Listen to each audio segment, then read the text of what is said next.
Hey everybody, Karen Doyle Buckwalter here, joining with you with another tip from our book, Raising the Challenging Child. And the tip I want to talk about today is keeping the ultimate long-term goal in mind.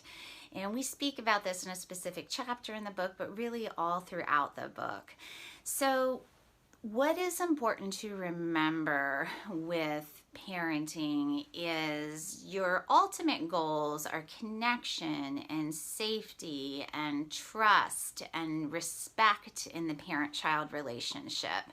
And many times it's easy to get that confused with compliance, which would mean my goal in parenting is that you make your bed. My goal in parenting is that you get good grades in school. My goal in parenting is that you do your homework when I tell you.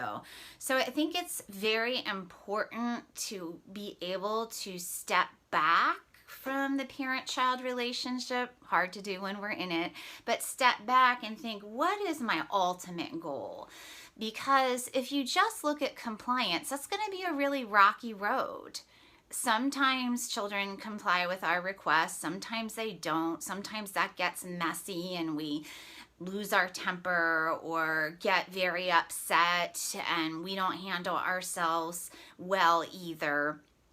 But if we can keep the ultimate goal in mind, connection, respect, and trust, we are able to go back in situations like that and still engage in behaviors that lead us towards that goal.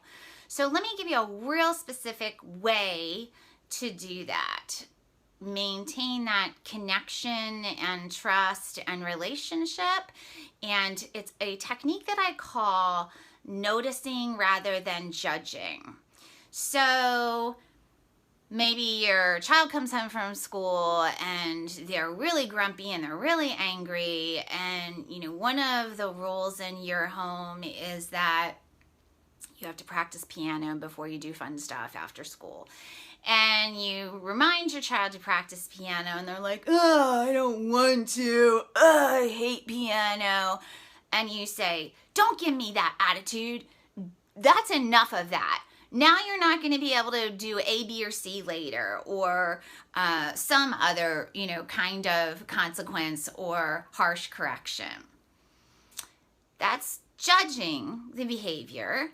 Rather, you could try noticing. So noticing would be, wow, you really don't feel like practicing piano today. I can tell you're just like, ugh, you really had it. Maybe you're kind of tired. Maybe you had a rough day at school. Kind of wonder what's going on, because even though I know you don't love practicing piano, that's a really stronger negative reaction than you usually have. Do you see how I'm noticing and describing what the child did rather than judging it? And that is generally going to lead to more success in actually getting the child to comply with practicing piano than the alternative.